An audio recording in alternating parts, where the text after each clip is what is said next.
வணக்கம் சார்ந்தவர்களே, வணக்கம். நான் உங்கள் அம்சி அனில்குமார் பேசுகிறேன். இதுவரை 5 காணொளிகளை பதிவேற்றம் செய்துவிட்டேன். ஒவ்வொரு காணொளிகளையும் நீங்கள் கண்ணுற்றுவிட்டு நீங்கள் எம் மீது காட்டுகின்ற அபரிமிதமான அன்பிற்கு உங்கள் அத்துணை பேரையும் நான் தலையாலே வணங்குகிறேன், தமிழாலே ஆராதிக்கின்றேன்.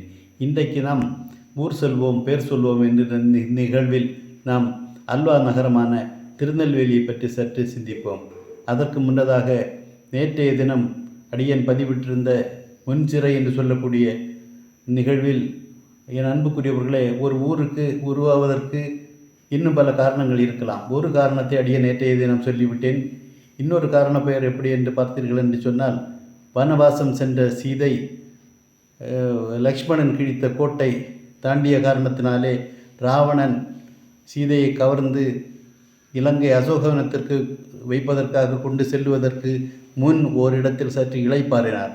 அப்படி சிறை வைப்பதற்கு முன் இளைப்பாறிய இடம்தான் முன் சிறை என்று சொல்லப்படுகிறது. இனி அல்வா நகரமான திருநெல்வேலியை பற்றி சற்று பார்ப்போம்.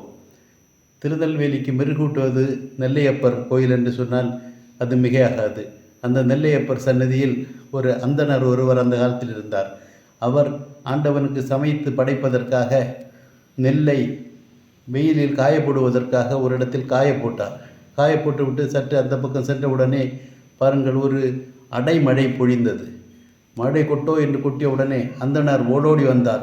ஐயோ, இறைவனுக்கு படைக்கக்கூடிய நெல்லாயிற்றே, நனைந்து நாசமாகி இருக்குமே என்று சொல்லி அவர் ஓடோடி வந்த பொழுது என்ன ஒரு அதிசயம் பாருங்கள், அந்த நெல்லில் அந்த அந்த அடைமழை ஒரு துளி கூட அந்த நெல்லின் மீது படாமல் நெல்லை சுற்றி வேலி அமைத்தது போன்ற ஒரு அமைப்பு காணப்பட்டது.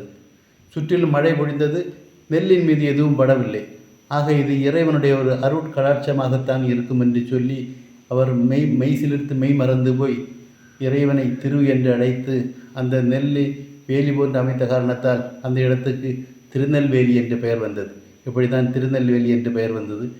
நாளைய தினம் இன்னொரு வீடியோவில் இன்னொரு இடத்தை பற்றி உங்களை சந்திக்கும் முன் என் அன்புக்குரியவர்களே, உங்களை நான் வணங்கி வேண்டிக் கொள்வதெல்லாம், எம்முடைய ஒவ்வொரு வீடியோக்களை பார்க்கிற பொழுது நீங்கள் ஒவ்வொருவரும் சப்ஸ்கிரைப் செய்து அதை லைக் செய்து உங்கள் நண்பர்களுக்கு ஷேர் செய்ய வேண்டுமென உங்களை பாதம் பட்டு வேண்டி வணங்கி விடைபெறுகிறேன். நன்றி, வணக்கம்.